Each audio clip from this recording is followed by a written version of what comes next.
नमस्कार, मैं हूं सुरेश चौहान और आप देख रहे हैं बिंदास बोल। बिंदास के आपके सामने हम रोज लेकर आ रहे संभल का सच, संभल का वो सच जो दुनिया आपको नहीं बता रही। संभल वो स्थान जहां पर साक्षात कल की भगवान आने वाले हैं, ऐसा हम मानते हैं, लेकिन कल की भगवान आने के पहले वहां पर शैतान आकर पहुंचे हैं। उनका नंगा नाच जारी है और उनके नंगा नाच के खिलाफ संभल से जब आवाज नहीं उठ रही है तो हमने तय किया कि बिंदास बोल में हम आवाज उठाएंगे और हमारे आवाज को दबाने का प्रयास भी हो रहा है। क्या क्या कहा जा रहा है वो भी हम आपको दिखाएंगे, लेकिन आज मुद्दा है संभल के कल की अवतार पर ही प्रश्न चिन्ह जब लगता है, जब हरिहर मंदिर के अस्तित्व पर सवाल खड़ा होता है, तो हम आपके सामने आज के मुद्दे में लेकर आए हैं संभल में जो हरिहर मंदिर है उसका सच क्या है और उसके ऊपर खड़ी जामा मस्जिद का झूठ क्या है। दोनों चीजें आपके सामने दिखाएंगे। पहले विस्तार से मुद्दे को देखते हैं।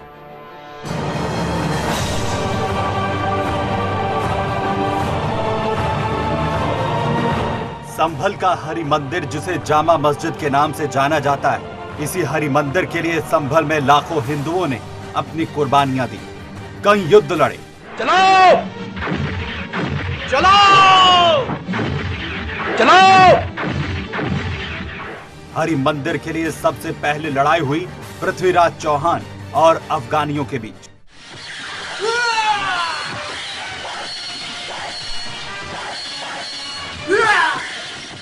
मोहम्मद गौरी ने 17 लड़ाइयां लड़ी संभल को पाने के लिए।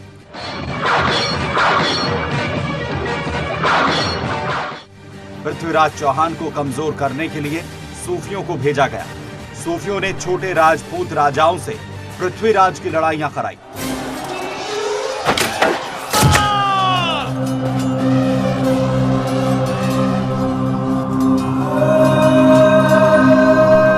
इनमें आला, उदल और मलखान प्रमुख हैं। कई राजपूत राजाओं के साथ लड़ाई में पृथ्वीराज की ताकत कम हो गई। कम ताकत होने की वजह से मोहम्मद गौरी ने 17वीं लड़ाई में पृथ्वीराज चौहान को हरा दिया। पृथ्वीराज चौहान संभल की रक्षा करते हुए युद्ध में शहीद हो गए।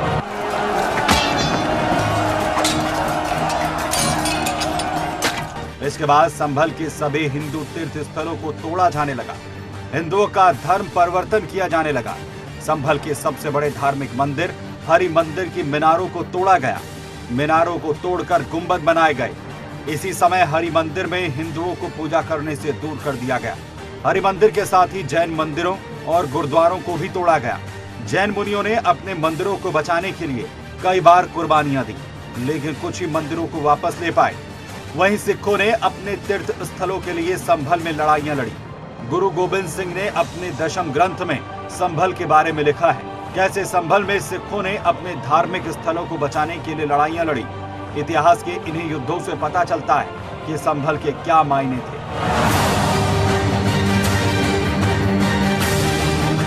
यही नहीं, आक्रमणकारियों ने भी संभल के महत्व को जाना और वहां सबसे बड़ा नरसंहार किया हिंदुओं का और उनके धार्मिक स्थलों का। अब सवाल उठ रहे हैं कि क्या फिर से हमें संभल को ऐतिहासिक पौराणिक नगरी बनाने के लिए आगे नहीं आना चाहिए? क्या संभल में अभी भी ऐसे ही कट्टरपंथियों का राज बना रहेगा?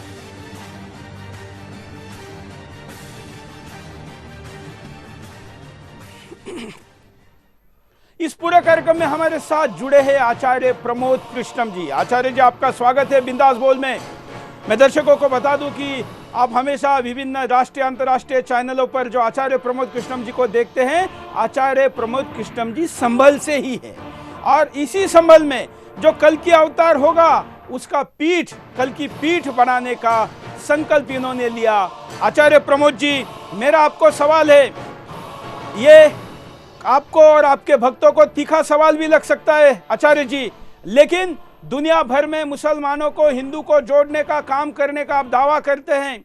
यूट्यूब पर देखें तो लाखों मुसलमानों के कार्यक्रमों में आप होते हैं, लेकिन आप सेक्युलर महाराज आचार्य, जिनके दोनों धर्मों में फॉलोअर हैं, आप अपने यहाँ पर कल की धाम स्थापित नहीं कर पाए। जिन मुसलमानों के गले में गला डालकर आप घूमते थे, उन्होंने आपके ही कल की धाम का वहां पर शिलान्यास नहीं होने दिया।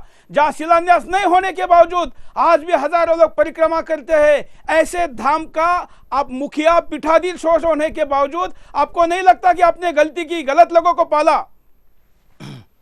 देखिए सुरेश जी, आपने कई सारे सवाल एक साथ दाग दिए हैं। बिल्कुल बनते हैं, तो क्योंकि आप जिस प्रकार का सेकुलरिज्म लेके चल रहे हैं, उसके बावजूद आपको क्या मिला, हिंदू को क्या मिला, संभल को क्या मिला? हाँ, मुझे वक्त दीजिएगा, मैं एक एक सवाल का बड़ी ईमानदारी से जवाब दूंगा।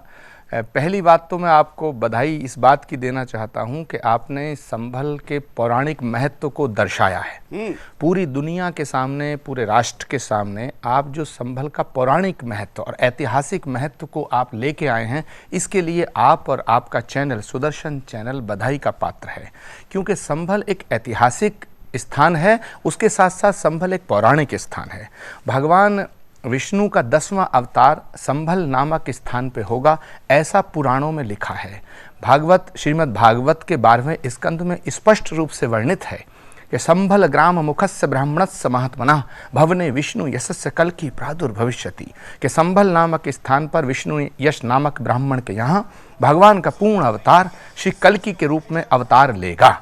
अब वह संभल जिसमें भगवान आएंगे, वह संभल जो हमारी आस्था का केंद्र है, वह संभल जो हमारी श्रद्धा और विश्वास का आधार है, जहां भगवान का अंतिम अवतार, कलयुग का पूर्ण अवतार अवतरित होगा।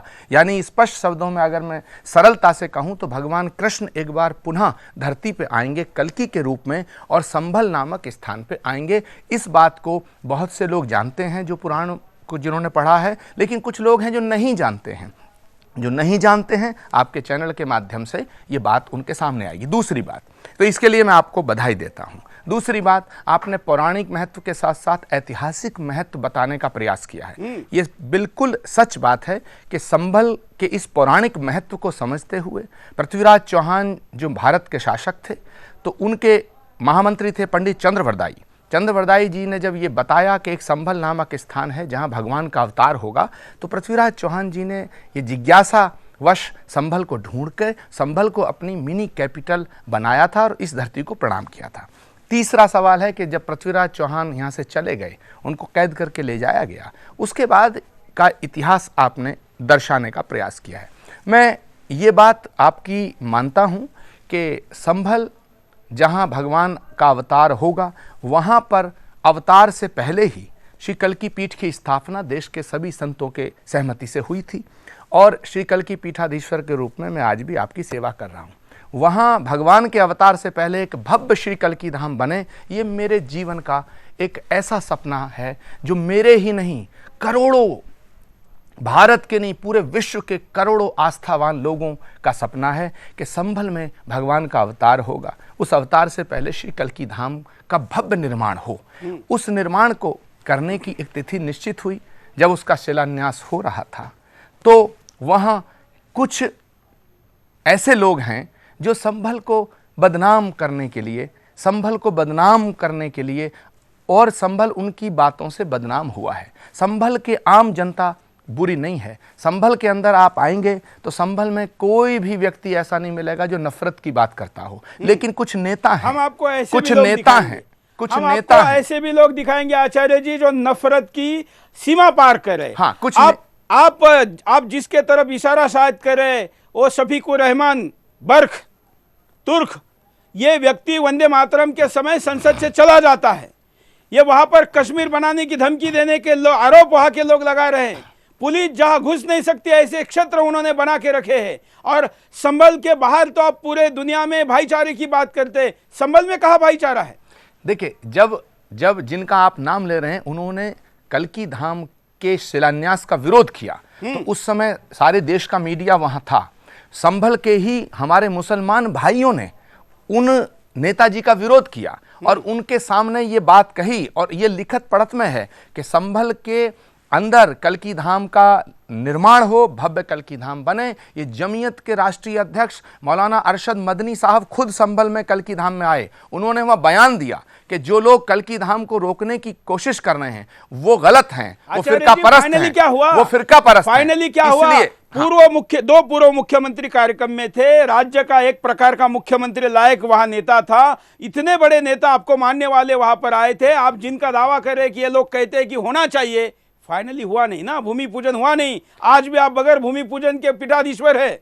मैं इसको क्लैरिफाई करना चाहता हूं, इसको स्पष्ट होना बड़ा जरूरी है। ये बात पक्की है कि जो फिरका परस्त लोग हैं वो उन्होंने कल्कि धाम के शिलान्यास का विरोध किया, लेकिन आप इसको ऐसे नहीं कह सकते कि सारे मुसलमान फिरका परस्त हो गए हैं, सारे मुसलमानों ने ये नहीं कह रहा हूं, मैं कह रहा हूं फाइनली वहां पर कल्कि धाम क्यों नहीं भूमि पूजन हो सका? कल्कि धाम के समर्थन में डीएम को चिट्ठी दी गई, और डीएम को चिट्ठी दी गई, तमाम पुलिस प्रशासन को चिट्ठी दी गई, गवर्नर को लेटर दिया गया। क्या आचार्य जी हुआ क्या फाइनली? अभी देखिए, कल्कि धाम के शिलान्यास पे जब डॉक्टर शफीकुर रहमान वर्क साहब ने ये कहा कि हम शिलान्यास नहीं होने देंगे, तो ये वो हक पे नहीं थे, वो गुनाह कर रहे थे, क्योंकि अल्लाह के घर को बनने से, भगवान के घर को बनने से, परमात्मा के घर को बनने से कोई रोक नहीं सकता, और जो रोकने की कोशिश करता है वो ना हिंदू है ना मुसलमान है। लेकिन मतलब ये जिस तो समय उन्होंने विरोध किया, शफीकुर रहमान से ज्यादा अल्लाह आपको समझ में आते हैं? नहीं, मुझे अल्लाह और परमात्मा में भेद कहां है? भाषा का भेद तो हम भी नहीं करते। अरबी में अल्लाह कहा गया है, लेकिन क्या हिंदी में परमात्मा कहा गया है, अल्लाह समझ में नहीं गॉड आए? कहा गया है ना, पार्शियन में खुदा कहा गया है। तो ये शब्दों का है, मैं इस पे नहीं जाना चाहता। मैं सुरेश जी आपको फिर कह रहा हूं कि मैं तहे दिल से, हृदय की गहराइयों से कल की पीठ की तरफ से आपको मैं बधाई देता हूं कि आपने इस सच्चाई को उजागर की है। लेकिन इसमें एक सच्चाई यह भी है कि जहां एक तरफ कुछ कट्टरपंथी ताकतें जिनका नेतृत्व डॉक्टर शफीकुर रहमान वर्क कर रहे थे, उन्होंने भगवान के घर को रोकने की एक साजिश की, लेकिन बनाने के लिए भी तमाम हजारों मुसलमान भाई हमारे साथ खड़े थे। इसलिए संभल जो है वो इत्तेहाद की धरती है, मोहब्बत की धरती है, प्रेम की धरती है, कट्टरता की धरती नहीं है। और सुरेश जी मैं कहना चाहता हूं, जो धर्म कट्टर होता है वो फैलता नहीं है, सिकुड़ता है। हमारे धर्म की विराटता यह है कि हम उदार हैं।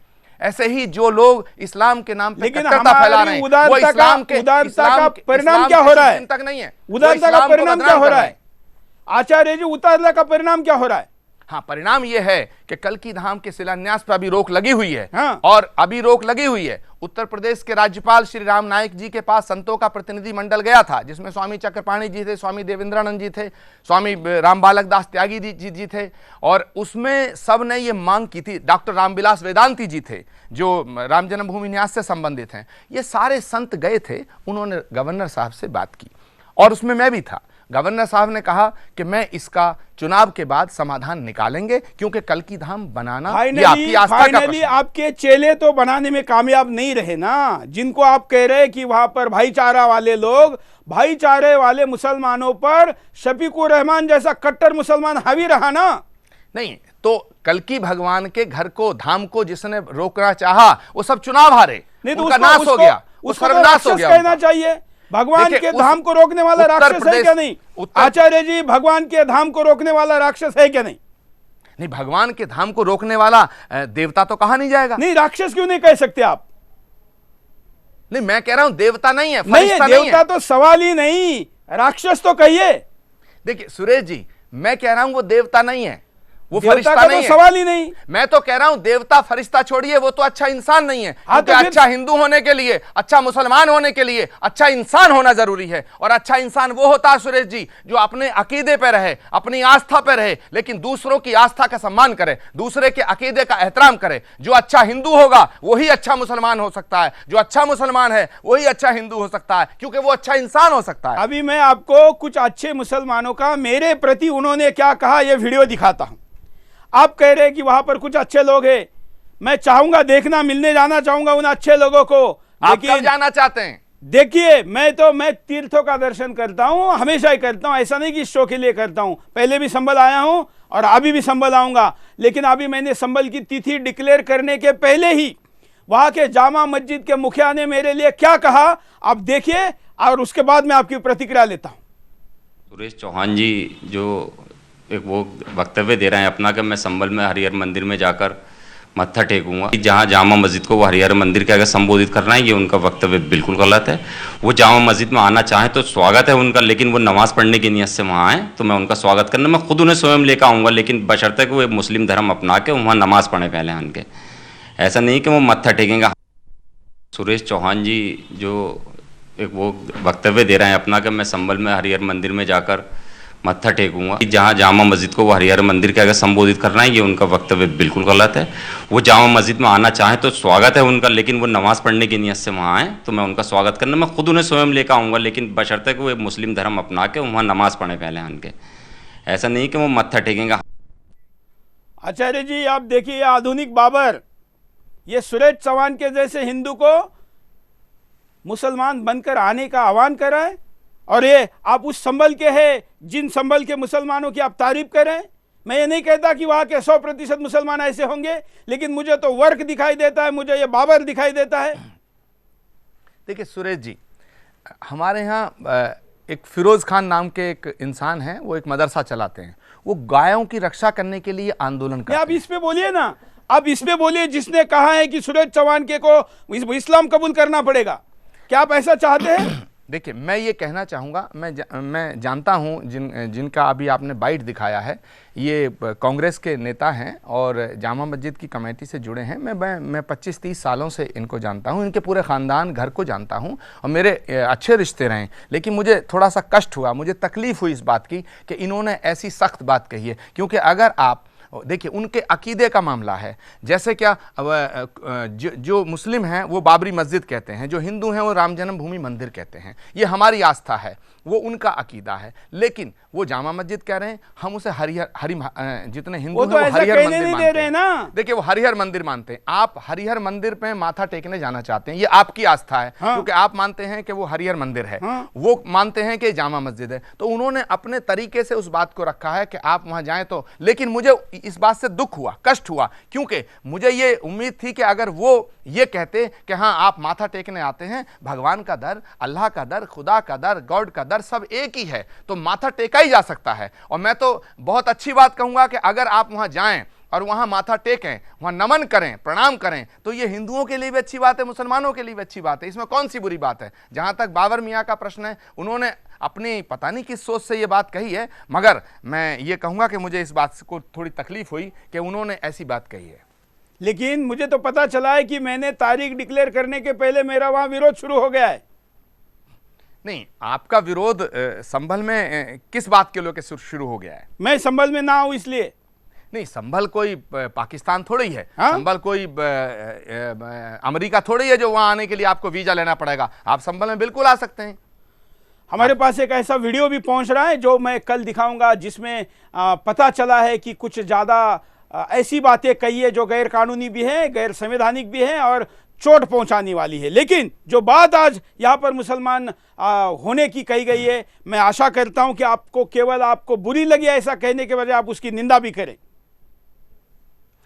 देखिए, जो बात ये कही है कि आप पहले इस्लाम कबूल करें फिर वहाँ आएँ, ये बात इसको जस्टिफाई नहीं किया जा सकता। लेकिन क्योंकि बाबर, इतरत हुसैन बाबर, मैं जानता हूँ वो एक पढ़े लिखे आदमी हैं, नौजवान भी हैं, कम उम्र के हैं, तो मैं चाहूँगा कि वो इस बात को समझें कि आप वहाँ क्यों जाना चाहते हैं, क्योंकि वो आपकी आस्था से जुड़ा मामला है। संभल में 68 तीर्थ, 19 कूप और हर मंदिर का जिक्र है, जिसको गुरु गोविंद सिंह जी ने भी अपने 10वें ग्रंथ में कहा है, भल भाग भये संभल के, हर जू हर मंदिर आवेंगे, कल की अवतार कहावेंगे। तो हिंदुओं की आस्था के मुताबिक हर मंदिर है, और क्योंकि अब वहाँ वर्तमान में जामा मस्जिद है, तो मुसलमान भाइयों का अकीदा है, हिंदुओं की आस्था है, बात तो एक है। पर आज अगर आप वहाँ जाएंगे तो मैं तो कहता हूँ वहाँ जाने में कोई दिक्कत नहीं है, लेकिन फिर भी अगर आपको वहाँ जाने में कोई घबराहट है, कोई डर है। घबराहट है, डर और सुरेश चौहान के एक साथ नहीं चलते, आप जानते हैं। ओवैसी ने मुझे चैलेंज किया था, हैदराबाद में आके दिखाओ, मैं गया था। मालेगांव के कुत्तों ने किया था, मैं वहां गया था, 50,000 हिंदू साथ आए थे, संत आए थे, और मैं आशा करता हूं कि मैं जाऊंगा तो आप भी आएंगे। देखिए सुरेश जी, आप संभल आएंगे, मैं आपका स्वागत करता हूं, लेकिन संभल अगर आप इस नियत से आ रहे हैं कि वहाँ कोई बवाल मचे, वहाँ का अमन और शांति बिगड़ जाए आपके आने पे, हाँ ऐसा ज़रूर है कि संभल में कुछ ऐसे फ़िरका परस्त ताकतें हैं, कुछ अभी भी हैं, जिन्हें पुलिस प्रशासन ने शय दे रखी है। उन पर लगाम लगना ज़रूरी है, क्योंकि संभल के अंदर कोई दूसरा कानून तो चलता नहीं है, देश का हिस्सा है संभल। हिंदुस्तान का मगर हिस्सा है। अफसोस की बात यह है कि जो अभी मैंने सुना है कि संभल के एसपी साहब का ट्रांसफर हो गया है। ये वही एसपी हैं जो गौकशी का पैसा लेते थे, ये वही एसपी थे जो पशुओं के कटान का पैसा लेते थे, और ये वही अभियान का परिणाम है। ये वही एसपी हैं जो अभी वहां एक मोहल्ला है दीपा सराय, उसमें थोड़ा सा दंगा हुआ, पुलिस और प्रशासन के लोगों को पीटा गया, दौड़ा दौड़ा के पीटा गया, लेकिन पुलिस ने जिन लोगों ने पत्थरबाजी की, जिन लोगों ने हमला किया, उन बेचारे जो इनोसेंट लोग थे उन पे तो मुकदमा दर्ज किया,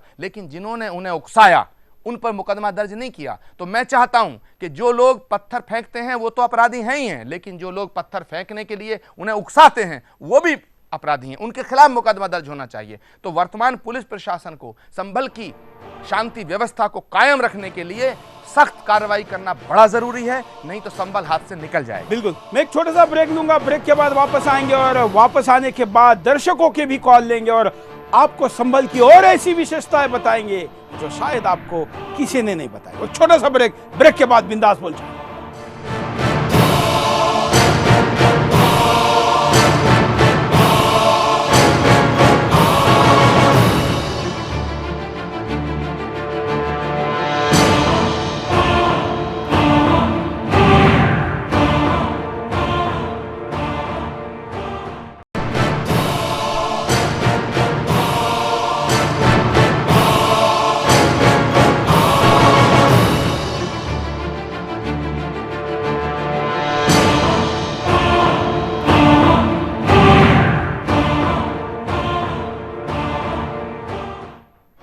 ब्रेक के बाद आपका एक बार फिर से स्वागत है। बिंदास बोल देख रहे हैं और बिंदास में आपके सामने हम आज मुद्दे को लेकर आए हैं।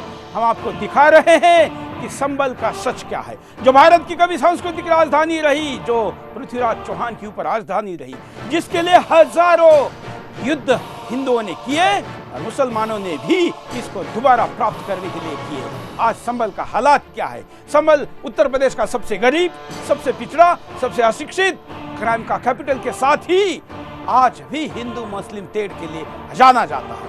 वह विश्व विख्यात जिस मान्यता को करोड़ों लोग मानते हैं, 100 करोड़ से ज्यादा लोग मानते हैं कि भगवान कल्कि दोबारा आएंगे, कल्कि के रूप में भगवान का अवतार होगा, ये ईश्वर का इस युग का अंतिम अवतार रहेगा, उस संभल में होगा, ऐसा मान्यता है।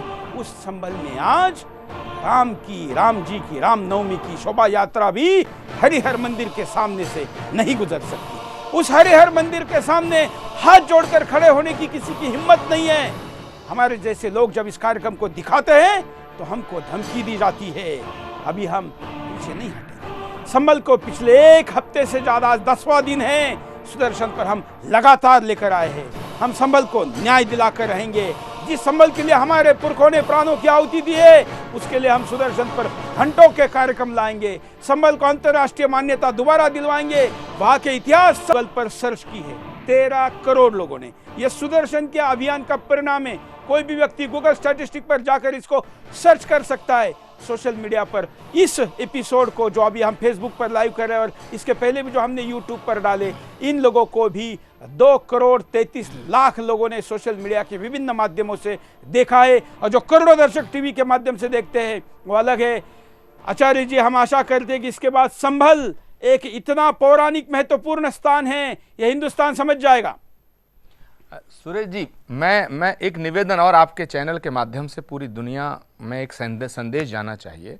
मैं पुनः एक इस बात के लिए आपको बधाई देता हूं और भारत माँ के आप सच्चे सपूत हैं, भगवान के सच्चे भक्त हैं। भगवान कल की आप पर कृपा करे हमेशा, क्योंकि आपने इस सच्चाई को, इन रहस्यों को पूरी दुनिया के सामने आपने लाने का संकल्प लिया। लेकिन एक निवेदन आपसे करना चाहता हूँ। उत्तर प्रदेश की सरकार और भारत की सरकार से हमने पिछले 3-4 साल पहले भी एक निवेदन किया था कि संभल को पौराणिक तीर्थ नगरी घोषित की जाए, क्योंकि संभल में 68 तीर्थ हैं जिनका पुराणों में जिक्र है। अभी आप कह रहे थे कि हम कुछ लोगों की मान्यता है कि वहां अवतार होगा। मान्यता नहीं है, हमारी आस्था है, विश्वास है, हमारा यकीन है, हमारी श्रद्धा का आधार है। क्योंकि जो श्रीमद् भागवत में लिखा है कि भगवान का अंतिम अवतार श्री कल्कि के रूप में संभल में होगा, आचार्य जी, वो हमारी आस्था है। तो मेरा निवेदन है, आपके चेले वहां दर्शन करने देंगे तब ना। देखिए उसकी बात यह है कि संभल में, मैं फिर कह रहा हूँ, संभल में जो आप जिनका नाम ले रहे थे डॉक्टर शफीकुर रहमान वर्क, वो बहुत ही वरिष्ठ नेता हैं और बड़े ताकतवर नेता अपने जिंदगी में रहे हैं। आप उनको उपमा दे रही है? नहीं नहीं नहीं, ये क्या, किसको वरिष्ठ मानेंगे आप? अच्छा, मैं तो किसको वरिष्ठ मानेंगे? वहां ये कसाईयों के मुखिया को आप मानेंगे? नहीं, संभल के देखिए जमीनी हकीकत ये कि संभल में योगी जी का कानून नहीं चलता, संभल में डॉक्टर शफीकुर रहमान वर्क का कानून चलता है। आप किसका चाहते हैं? हम चाहते हैं कानून, भारत का संविधान का तो क्यों नहीं चले? हम चाहते हैं और हम नहीं चाहते, वहां की 90% जनता चाहती है, लेकिन पुलिस प्रशासन गुलाम है। क्या करेंगे आप जब जाइएगा, गुलामों को तो हटाया है। अब हम आपको दिखाते हैं कि जो हरिहर मंदिर मत कहो, ऐसा फरमान जो वहां के मौलाना सुना रहे हैं, हम आपको सच्चाई दिखाते हैं कि हरिहर मंदिर और जामा मस्जिद की सच्चाई क्या है।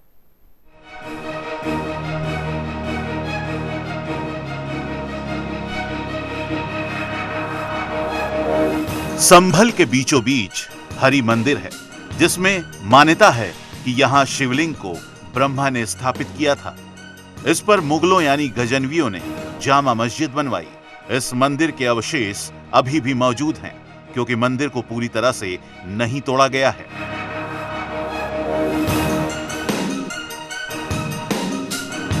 मीनार और शिखर तोड़े गए हैं। मीनार और शिखर की जगह गुंबद बना दिया गया है। शिवलिंग गुंबद के नीचे है।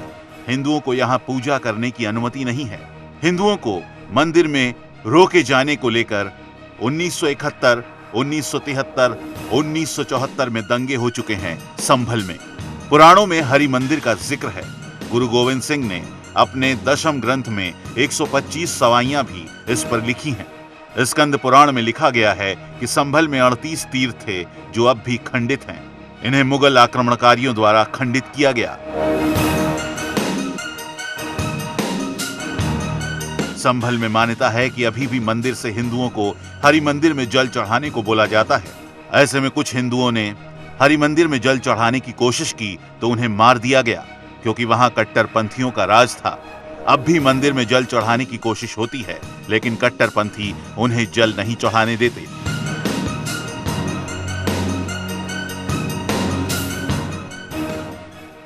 हमारे साथ कई कॉलर जुड़े, उनके पास चलते हैं, कॉलर की बात भी सुनते हैं। जय हिंद, बोलिए। जी, मुझे ये कहना है, संभल के हरि मंदिर और जामा मस्जिद के साथ देश की जनता के सामने लाना जरूरी है, पर संभल में श्री रामनवमी पर श्री राम की शोभा यात्रा को रोकना, संभल के हरि मंदिर की खबर को दबाना और श्री राम जन्म को रोकना और श्री राम का अयोध्या में मंदिर न बनने देना, जैसे मुस्लिम अरब देशों के खरीदे मौलवी मीडिया के एंकरों की शादी है। तभी संविधान द्वारा बनाई सुप्रीम कोर्ट ने बाबरी मस्जिद को विवादित ढांचा कहा था, तो मुस्लिम मौलवी और उनके दोस्त मीडिया के एंकर डरे हुए हैं। मुस्लिमों को बाबरी मस्जिद कहकर भड़काते ताकि राम मंदिर न बन सके और ये सच बाहर ना आ सके। मुस्लिमों ने हरि मंदिर जैसे हजारों मंदिर तोड़े तो हिंदू धन न फैलाए। सुप्रीम कोर्ट का आदेश न मानने वाले मुस्लिम मौलवी और मीडिया के एंकरों को जेल में डालना चाहिए। धन्यवाद। अगले कॉलर के पास चलते हैं, आप भी अपनी बात को रख सकते हैं। जय हिंद, बोलिए। जय श्री राम, बोलिए, क्या कहना है आपको? जय श्री राम। जय श्री राम, बोलिए। अगले कॉलर के पास चलते हैं। जय हिंद, बोलिए। सत श्री अकाल सर। बोलिए। सत श्री अकाल जी। हाँ, सत श्री अकाल जी, बोलिए। सर, आपको एक थोड़ी सी जानकारी दे दें भी। बोलिए बोलिए बोलिए बोलिए बोलिए। सर, एक बच्चे ने ना घुंघरू, जानते हैं आप? घुंघरू। हाँ, हेलो। हाँ हाँ, घुंघरू देखा? घुंघरू, हाँ हाँ, टीवी पर और चल रहा। आप चलिए, धन्यवाद। कॉलर को हम कहेंगे कि आप जब भी लाइव कनेक्ट हो तो अपनी बात को सीधे कहे। टीवी पर तुरंत सुनने के चक्कर में आप अपनी बात को नहीं रख पाएंगे। हम आपको तमाम चीजें दिखा रहे हैं और भी कई कॉलर हमारे साथ हैं। हमारे पास व्हाट्सएप पर भी कई वीडियो आए हैं। हमारे साथ स्काइप पर भी आप अपने घर में या जहां पर भी खड़े हैं वहां से मोबाइल पर कॉल करके अपनी बात को रख सकते हैं। ये भी सुविधा हम आपको देते हैं। हम चाहते हैं कि आप संभल को समझें। हम चाहते हैं कि संभल में हरिहर मंदिर को तोड़ने, रोकने और आज भी पूजा करने के लिए रोकने वाले मानसिकता को समझे। आप समझे, बाबर जैसे आधुनिक बाबर बनकर हमारा विरोध करने वालों को समझे। आप समझे कि सच्चाई क्या है, आप समझे कि कल क्या है बताई गई जगह आज उत्तर प्रदेश के मुरादाबाद जिले में संभल नाम से मौजूद है। यहीं पर भगवान विष्णु अपना कल्कि अवतार लेंगे। कल्कि देवदत्त नामक घोड़े पर सवार होकर छूना सभी भक्तों के लिए मना है। भगवान की पूज और भक्तों द्वारा लाए गए प्रसाद का भोग यहाँ के पुजारी ही करा सकते हैं। पुजारी के अलावा अन्य सभी लोगों के दूर से ही भगवान के दर्शन करने होते हैं। मंदिर अंत करने को फिर आएंगे भगवान। आचार्य जी, ऐसे तो तमाम वहां पर मंदिर है, लेकिन जो महत्वपूर्ण मंदिर है जिसको हम हरिहर मंदिर कहते हैं, उस हरिहर मंदिर में शायद आप भी गए होंगे, इस पर मुझे संदेह है। देखिए सुरेश जी, ये आपने जो भी दिखाया है, ये इसको प्रणाम करता हूँ और बड़ी भावनात्मक इस तरीके से और बहुत ही यथार्थ का दर्शन आपके चैनल ने कराया है। संभल के अंदर कई सौ साल पहले इंदौर की महारानी हुई अहिल्याबाई होलकर, उन्होंने भी जब पुराणों में पढ़ा कि संभल एक ऐसा स्थान है जहाँ भगवान श्री कल्कि का अवतार होगा, तो उन्होंने संभल में आकर के और एक कल्कि मंदिर की स्थापना की। हमने भी जब ये पढ़ा और जिस समय कल्कि पीठ की स्थापना हुई और तमाम संतों ने मिलकर के कल्कि पीठाधीश्वर के रूप में मुझे सेवा दी, तो हमने एक संकल्प लिया कि भगवान के आने से पहले, अवतार लेने से पहले श्री कल्कि धाम का भव्य निर्माण होना चाहिए। क्योंकि जब भगवान श्री राम आए थे तो लोगों को पता नहीं था आने से पहले, जब भगवान कृष्ण के रूप में आए तब भी पता नहीं था। हमें पुराणों के माध्यम से ये पता चला है कि भगवान कल्कि के रूप में संभल में आएंगे, तो क्यों ना भगवान के अवतार से पहले वो जब आएँ, जब चाहें जब आएँ, उन कल्कि धाम का सृजन होना चाहिए, निर्माण होना चाहिए। तो इसी पवित्र संकल्प को लेकर हम आगे बढ़े थे और हमने श्री कल्कि धाम का जो प्रस्तावित हमारा जो नक्शा है, मॉडल है, उसमें 68 तीर्थों की भी स्थापना है, उसमें 19 कूप हैं, क्योंकि पुराणों के अंदर इनका जिक्र है। 68 तीर्थ, मध्य में शिवलिंग, कूप कदम न्यारे, दिशा दक्षिणी बहती गंगा, हर मंदिर प्यारे, ये पुराण कहता है। तो संभल के अंदर ये 68 तीर्थ आज भी हैं, 68 तीर्थ हैं, 19 कूप हैं, कदम का वृक्ष है। तो ऐसे कल्कि धाम की परिक्रमा, ऐसे कल्कि धाम का दर्शन करने के लिए आपका स्वागत है। पर अब सवाल इसका है, आपने एक मुझ पे सवाल खड़ा किया कि आपने हिंदू मुसलमान एकता की बात की। देखिए, मेरा फर्ज है, मेरा धर्म है, मेरा धर्म ये कहता है कि सबसे मोहब्बत करो, सबसे प्रेम करो। मैंने इस मशाल को लेके सारे देश में मैं जाता हूं। अब अगर कोई मेरी बात ना माने तो इसमें मेरा क्या दोष है? विदेशों में भी जो मुसलमान हैं, खाड़ी देशों में आपको फोन करके जय श्री कल्कि कहते हैं, आपके वहां पर कार्यक्रम रखते हैं, लेकिन संभल का मुसलमान का क्या? नहीं, संभल में कोई और मुसलमान नहीं, सिर्फ एक व्यक्ति है जिसे मैं मुसलमान मानने को तैयार नहीं हूं, जो दूसरे धर्मों का आदर ना करे। वो ना हिंदू अच्छा ना मुसलमान अच्छा। मुसलमान होने के लिए सबसे पहली बात है, शर्त है कि इंसान होना पड़ेगा, और इंसान वो होगा जो दूसरे धर्मों के अकीदे का, आस्था का सम्मान करेगा। जो मैं जिस बात पे आज जो कुछ लोग हैं जो संभल को बदनाम करने में लगे हुए हैं, संभल को फैनेटिक सिद्ध करने में लगे हुए हैं, मैं आपके चैनल के माध्यम से मैं कहना चाहता हूं, आज भी उत्तर प्रदेश की सरकार को कहना चाहता हूं कि संभल के अंदर अभी जो पुलिस प्रशासन को दौड़ा दौड़ा के पीटा गया है, दौड़ा दौड़ा के पीटा गया। मैं उस एक घायल जैत सिंह नाम का एक बेचारा अर्दली है, उसको देखने गया था। आज तक, अभी 15 दिन हो गए, लगभग 12-14 दिन हो गए उसकी पिटाई को, आज तक उस व्यक्ति के खिलाफ FIR दर्ज नहीं है। उन लोगों के खिलाफ FIR दर्ज है जिन्होंने हमला किया, लेकिन जिसके कहने पे हमला किया उसके खिलाफ FIR दर्ज नहीं है। तो आप मुझे बताइए, आप मुझे बताइए कि जब दहशत फैलाने वाले व्यक्ति सुरक्षित रहेंगे और उनका कोई कुछ बिगाड़ नहीं पाएगा, तो फिर संभल के हालात बिगड़ेंगे। संभल के हालात बिगड़ने में ऐसे लोगों की बहुत महत्वपूर्ण भूमिका है। मतलब आप ये मानते हैं कि शफीकुर रहमान बर्क मास्टरमाइंड है उस हमले का? हाँ, क्योंकि वो बहुत ही ज्यादा कट्टर है, और जो कट्टर व्यक्ति होता है वो देश के प्रति और दूसरे लोगों के प्रति सॉफ्ट नहीं होता है। और हमारे पुलिस प्रशासन और अब तक की सरकारों का ये बहुत ढीला रवैया रहा है। पिछले मुख्यमंत्री हुए थे जो अखिलेश यादव, मैंने उनसे भी ये बात रखी थी, लेकिन वो उन्होंने घुटने टेक दिए थे और उन्होंने कल्कि धाम पे पाबंदी लगा दी, उनके कहने पे पाबंदी लगाई। उसका नतीजा ये है कि आज सारे देश के अंदर तमाम हमारी भावनाएं दुखी हुई हैं। हम दिल थाम के बैठे हैं। जो हमारी आस्था का केंद्र है, जो हमारे जीवन का लक्ष्य है, जो कल्कि धाम का सपना हम देख रहे हैं, हमारे साथ करोड़ों लोग देख रहे हैं कि हम अपने जीते जी में कल्कि धाम का दर्शन कर लें, वो सब टूटे हुए दिल से बैठे हैं, आह निकलती है। और उन्होंने ही तोड़ा है आचार्य जी, जिनको आप गले लगाते थे। नहीं, उन्होंने तोड़ा है। इसी अखिलेश को आप बहुत युवा और अच्छा मुख्यमंत्री कहते थे, उसने स्टे लगाया है। उसका चाचा आपके उद्घाटन में था। नहीं, मुझे लगता है कि उनके चाचा शिलान्यास में आए थे, इसीलिए और कल्की धाम की पर पाबंदी लगाई गई। और उस पर कल्की धाम पर पाबंदी लगाने का मलाल तो हमें है, लेकिन उन्होंने तो अपने बाप को ही बर्खास्त कर दिया।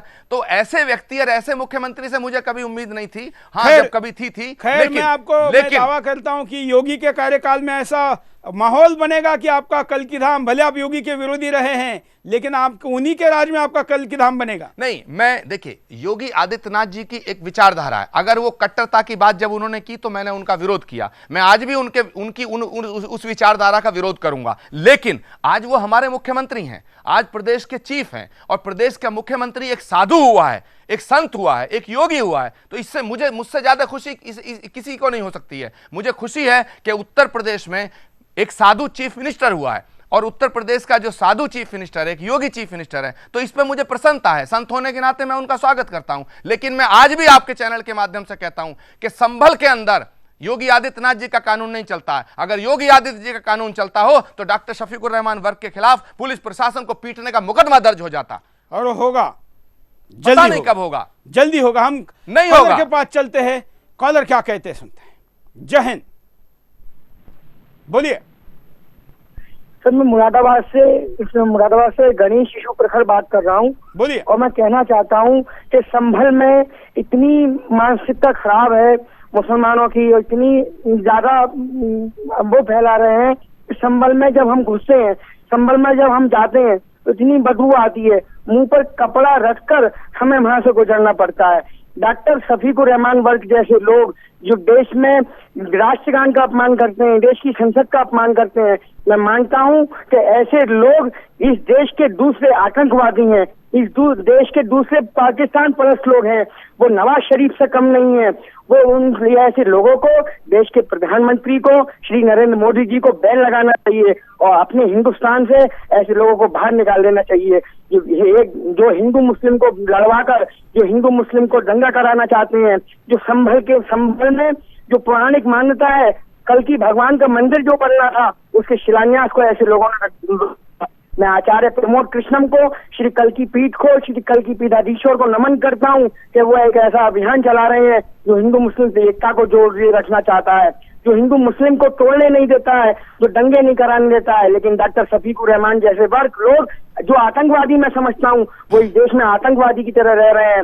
उन लोगों को सोचना चाहिए कि अगर कुछ हुआ तो जितनी आज हिंदुओं पर आएगी, जितनी आज और धर्मों के लोगों पर आएगी, उतनी आज मुसलमानों पर ही आएगी। धन्यवाद आचार्य जी, आपने बहुत शांति के कबूतर बना के रखे हैं, जरा शेर भी बनाइए।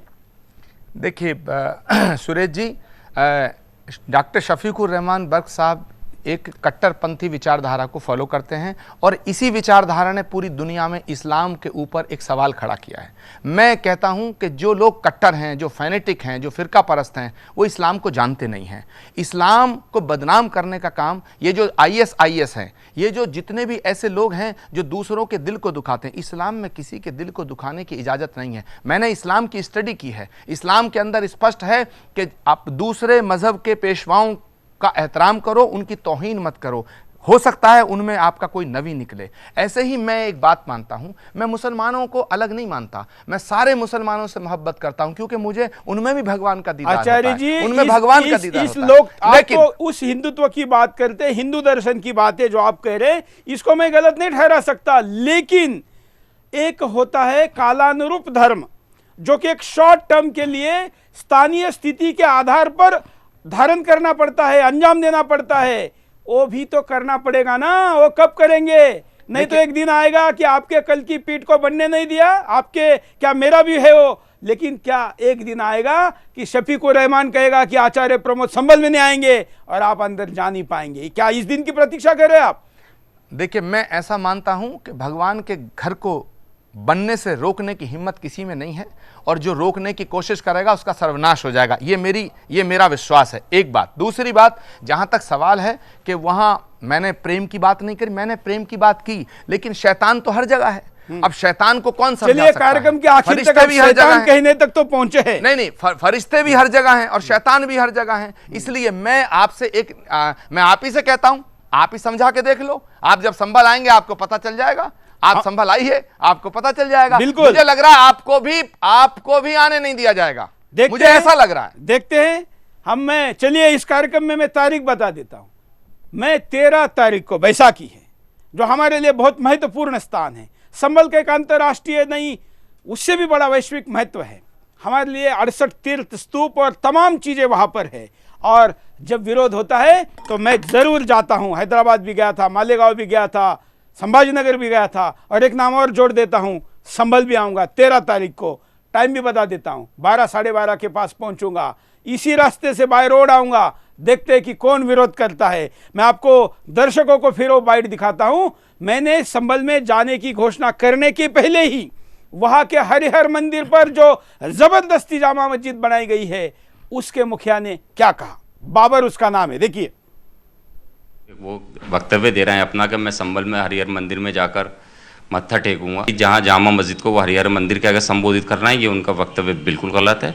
वो जामा मस्जिद में आना चाहें तो स्वागत है उनका, लेकिन वो नमाज पढ़ने की नीयत से वहाँ आए तो मैं उनका स्वागत करना, मैं खुद उन्हें स्वयं लेकर आऊँगा, लेकिन बशर्ते कि वो मुस्लिम धर्म अपना के वहाँ नमाज पढ़े पहले आन के।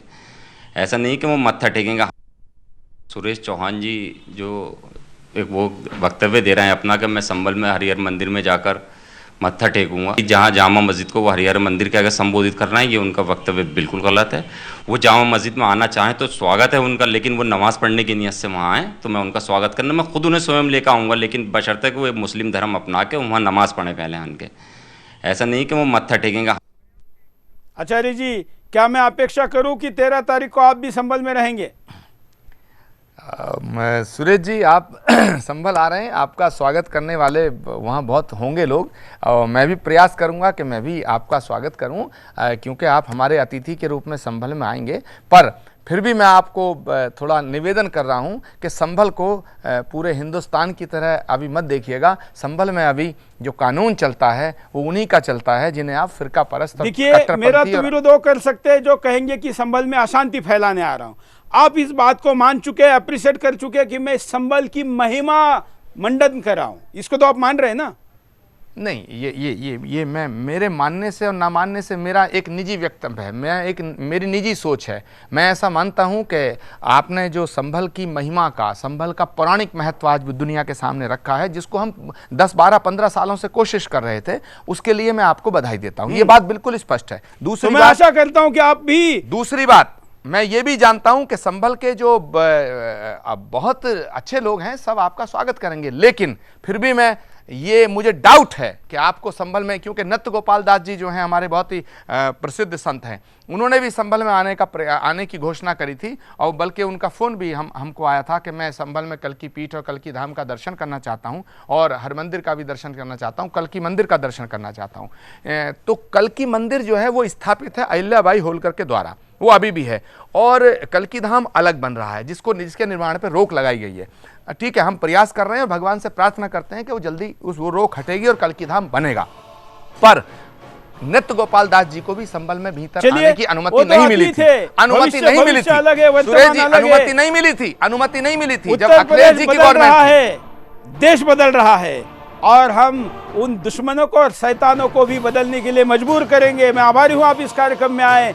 मित्रों, मैं चाहता हूं कि आप लोग भी मेरे साथ बैसाखी के दिन 13 तारीख को, मैं 9 बजे नोएडा से निकलूंगा, 12:30 बजे के आसपास संभल पहुंचूंगा। आप भी मेरे साथ पहुंचिए और ऐसे गद्दारों को, ऐसे लोगों को जो हमारी आस्था पर आस्था व्यक्त करने के लिए पहुंचने के तीर्थ यात्रा का भी विरोध करते हैं, उनको जवाब दीजिए। मैं आशा करता हूं कि तमाम लोग मेरे इस सत्य का साथ देंगे और ऐसे ईश्वर के पहले पहुंचे शैतानों को भी जवाब देंगे। आज के लिए इतना ही।